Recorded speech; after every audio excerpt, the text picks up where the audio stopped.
Kung usapang crispy pata, ito na yata ang number 1 sa akin dito sa Cavite. Dahil dito ko lang natikman ang crispy pata na nanonood hanggang sa kaloob-looban ng lasa. At bukod nga sa crispy pata, ay kilala rin sila sa napakasarap na barbecue at halo-halo. Ngayon nga ay napakarami na nalang bago sa menu. Gaya nga nitong palabok, fried chicken, flavored fried chicken, chicken inasal at marami pang iba. Kaya nang may magbukas na malapit sa amin ay agad-agad naming pinuntahan. Kaputri, parang ang haba na ng book mo ha. Pagupit ka dyan sa may bagong bukas na barbershop sa Manong Barbs. Uy, ano ka ba? Hindi yan barbershop, Manong Barbs. Sa inyo may pinakamasarap na ano dito, crispy pata, barbecue, tsaka halo-halo. Hindi ka ba nakakain dyan?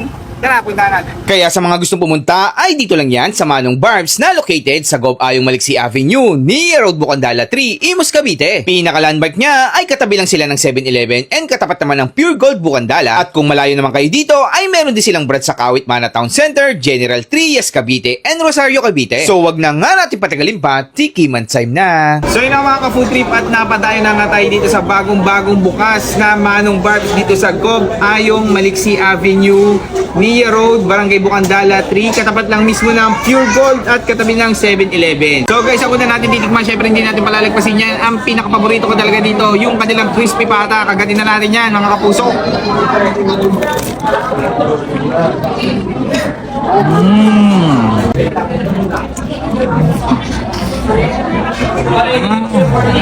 And then isa sa mga bago natin titikman dito guys, yung kanilang fried chicken na meron dalawang klaseng sausawan. So itong isa ay gravy, tapos pwede rin kayo na may flavor na honey butter. So try natin sa honey butter yan guys. Ayan.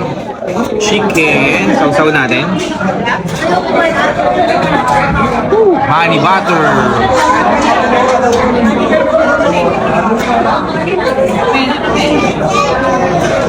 Sarap. Try din natin yung kanilang fried chicken na may gravy naman. Ayan guys. Woo!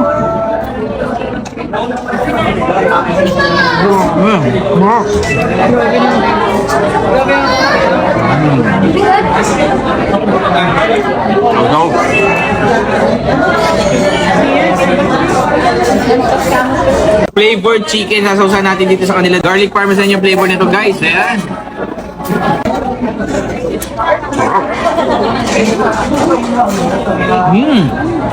And then try naman natin yung spicy nila na buffalo sriracha. Tingnan natin kung gaano kaanghang to.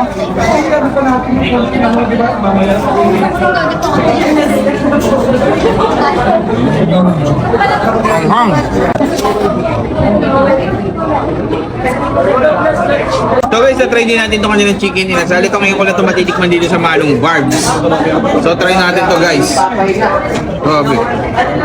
Laki din ang ano nila dito, chicken inasal ha. Sarap. Basta talaga barbecue, mga grilled, dito talaga the best sa Manong Barbs. Sarap. Hindi natin guys yung kanilang palabok. Ayan guys, ang dami ng hipon sa ibabaw, tsaka eggs. Tignan natin. Kumuha tayo. Ayan.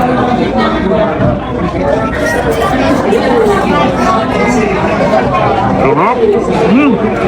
Wala pang kalamansi, grabe guys, ang sarap na. Guys, na-try din natin yung kanilang halo-halo dito guys. Ayan, meron pa tayong kasamang extra milk, lagi yan. So yung ita-try natin guys, yung kanilang special halo-halo. Ayan. The best din talaga yung halo-halo dito. Dati natikman ko na to eh. Kaya pag pumupunta talaga ako dito sa Manong Barbs, hindi ko pinapalagpas. Umu-order talaga ako ng kanilang halo-halo. Ayan.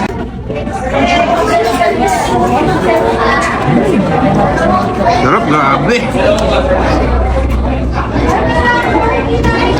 Ibang klaseng yelo nila dito. Flavored yung yelo. Ayun no. Yelo pa lang may lasa na, tapos halo-halo na napakadami ng sangkap. Hindi ka talaga lugi sa binayad mo dito. So yun na mga ka-food trip, tutuloy kami pagkain namin. Enjoy kami, bye bye.